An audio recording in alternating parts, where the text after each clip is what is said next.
ये मोक्ष पदवी क्या है, इसकी पहचान क्या है कि आप मुक्त हो गए।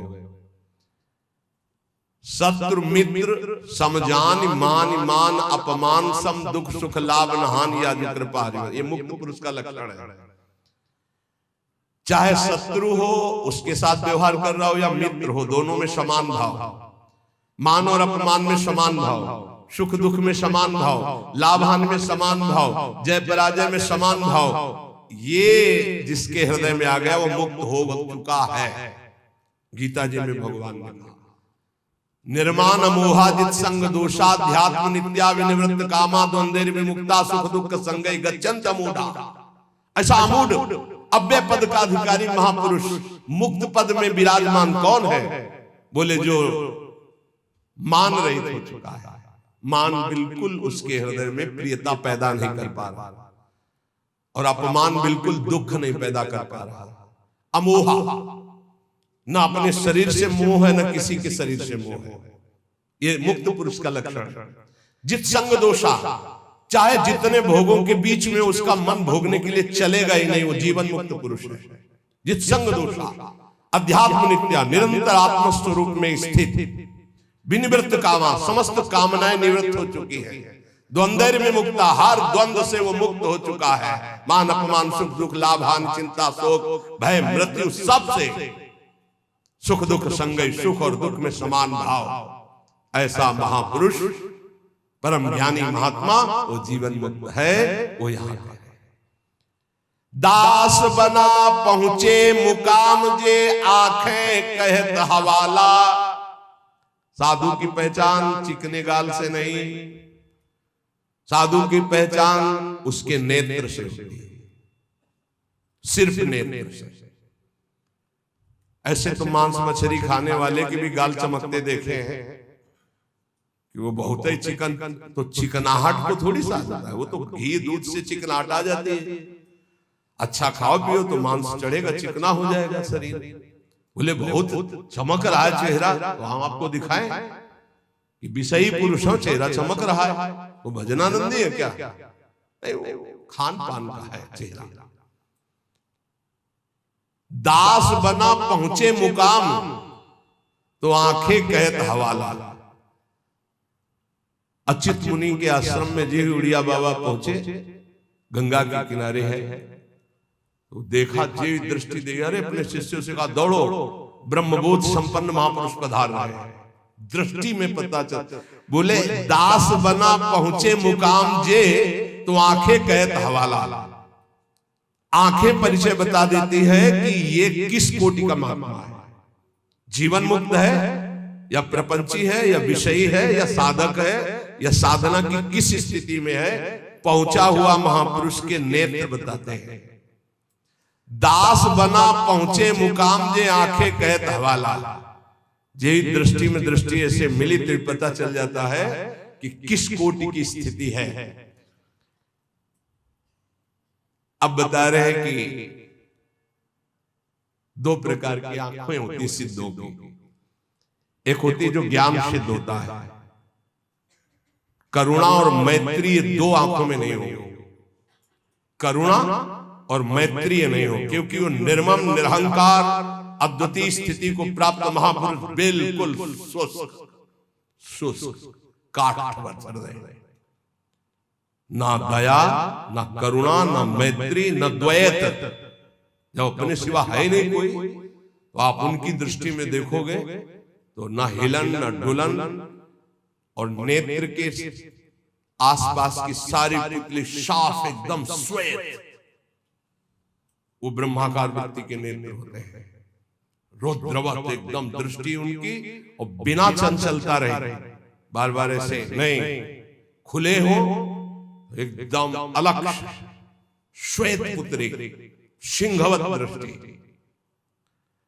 और दूसरे होते प्रेमियों के नशा ललाई, जैसे भांग छाने हो या कोई नशा करे हो तो लाल आंख नहीं हो जाती, ऐसे लाल आंख होती है प्रेमियों की, क्योंकि प्रायः वो रुदन करते हैं।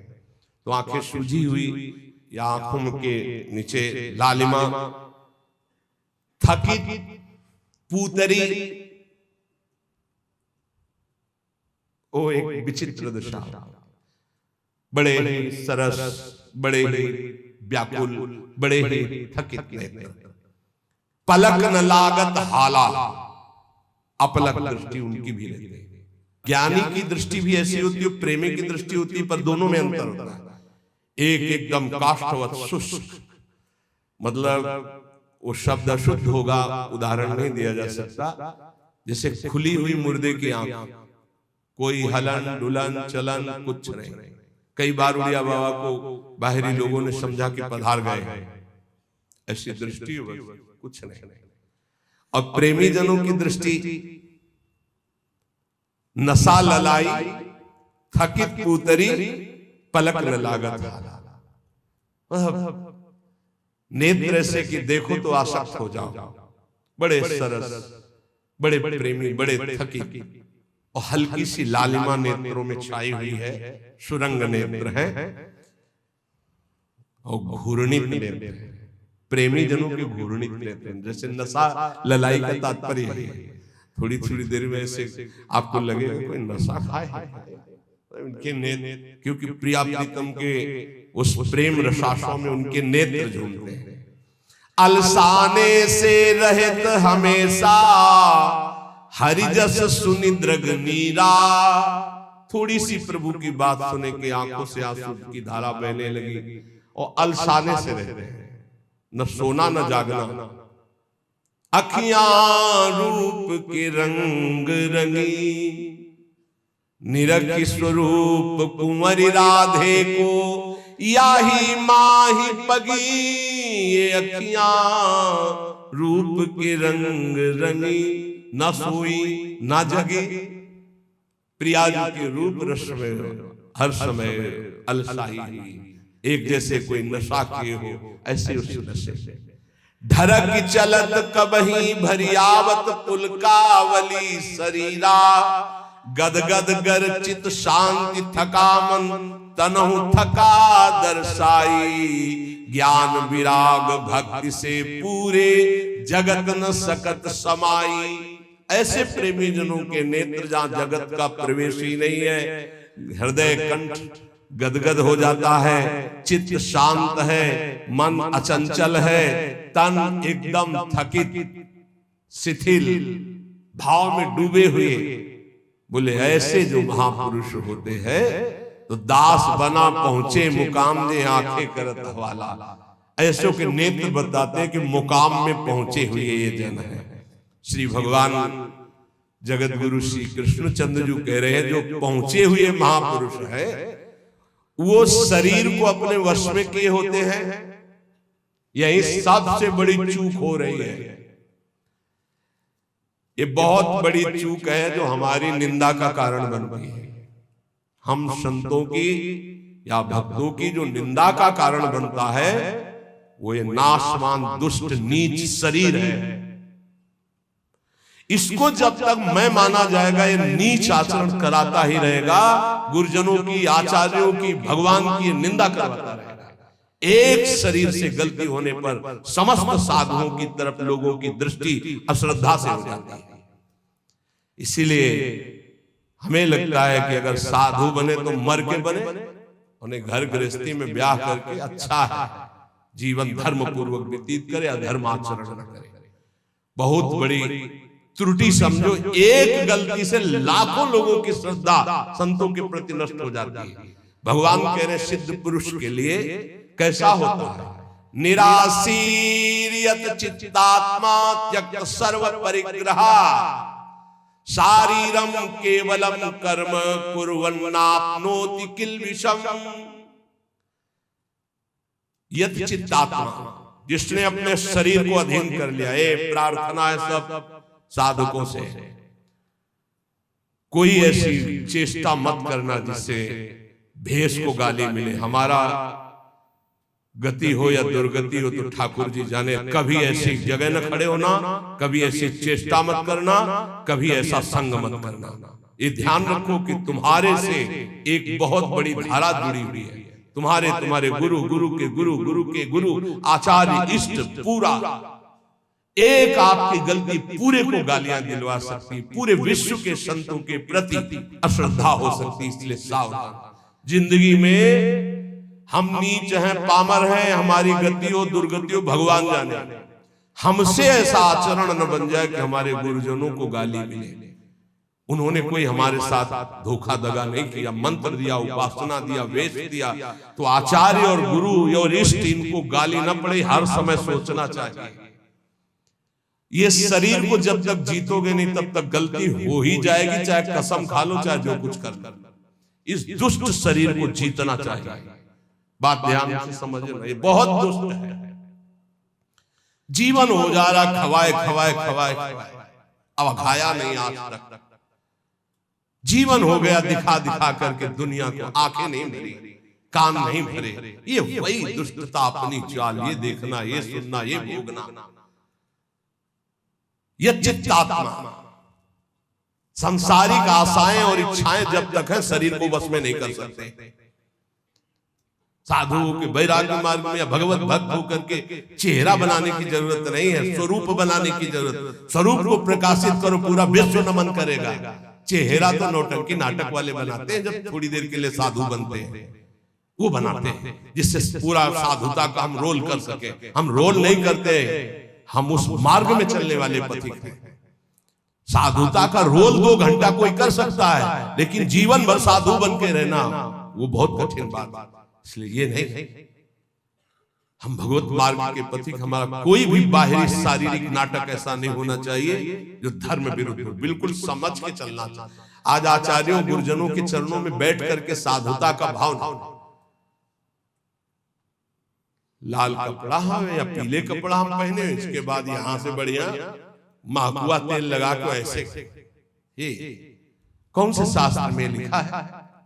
तुम्हारी कौन सी परिपाटी, कौन सा भेष ऐसा है? बिल्कुल नहीं। आज कोई टोकने वाला नहीं, इसीलिए बहुत से बिना गुरु प्रदत्त वेश धारण किए और वो मनमानी आचरण करते हो, कहा जाता साधु। पहले पैजामा कुर्ता कहा जाता साधु, साधु पैंट शर्ट पहने कहा जाता साधु, बड़ा बड़ा टाइटल लिखा जाता है। अब उनके जब आचरण होते तो बोले अमुक संत भ्रष्ट हो गया। संत संत परिपाटी देखो, संतों की मर्यादा देखो, संतों के चरणों में बैठकर जो साधुता सीखी जाती है कब हुआ?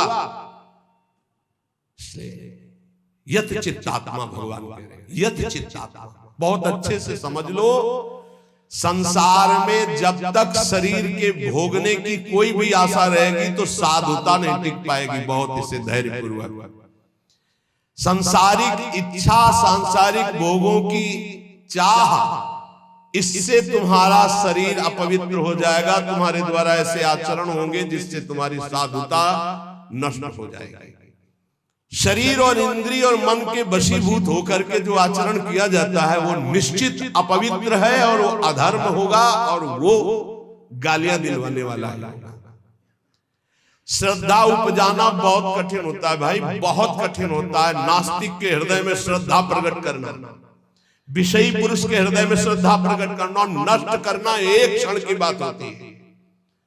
जन्म जन्मांतरों की सुकृत एकत्रित होने पर श्रद्धा होती है और एक चेष्टा पूरी लाखों की श्रद्धा नष्ट कर देगी। लाखों का मंगल करने का पाप लगेगा उसको और वो दुर्गति को प्राप्त होगा। इसलिए साधु वेश में बहुत होश में, ये कोई खिलवाड़ नहीं है।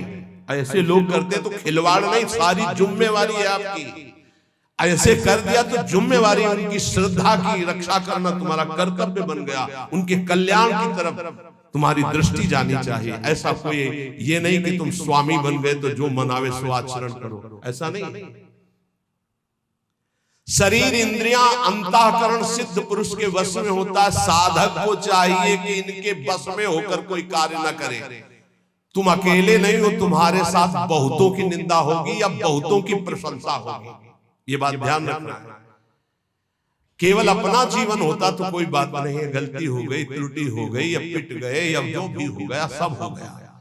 आज तुम नहीं हो, तुम्हारे साथ बहुत जुड़े हुए हैं, तुम्हारे गुरु, तुम्हारे आचार्य, तुम्हारे इष्ट और लाखों श्रद्धा। अगर एक भी त्रुटि तो लाखों की श्रद्धा और पूज्य जनों का अपमान घोर नरक पहुंचा देगा, दुर्गति करवा देगा। त्यक्त सर्व परिग्रह, जो सिद्ध पुरुष होता है उस शरीर को ही अपना नहीं मानता तो और परिग्रह की बात क्या है। सब सन्यासी हो जो भगवत मार्ग के पथिक हैं, ये तो सर्वाणि कर्माणि मयि सन्न्यस्य मत्पराहा, सारे कर्म भगवान को अर्पित करके जो भगवान के परायण है, चाहे गृहस्थ हो चाहे विरक्त हो, वो सन्यासी है। जो मन का निसंकल्प और वाणी का मौन दंड और शरीर का निष्कर्म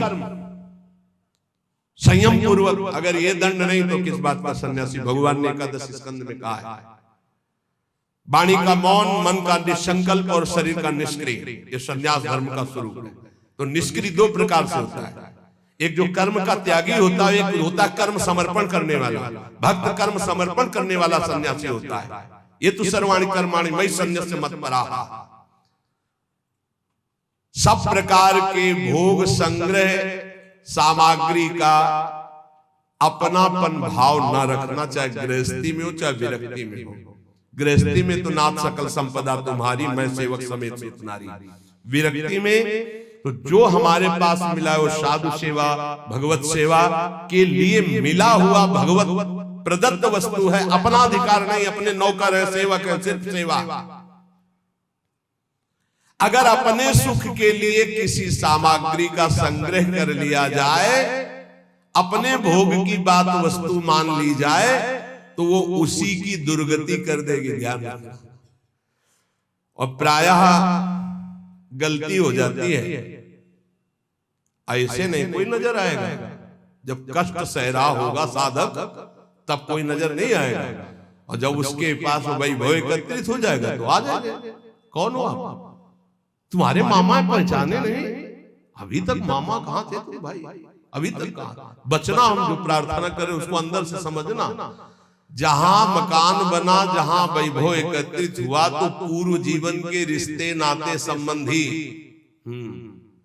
आके और वहां का अधिकार जताते हैं, और वहां के फिर संबंधी अपना संबंध स्थापित करके उसके अधिकारी बनते हैं, और फिर जिनके लिए आया था फिर उनकी दुर्गति होती है। भी ध्यान रखना।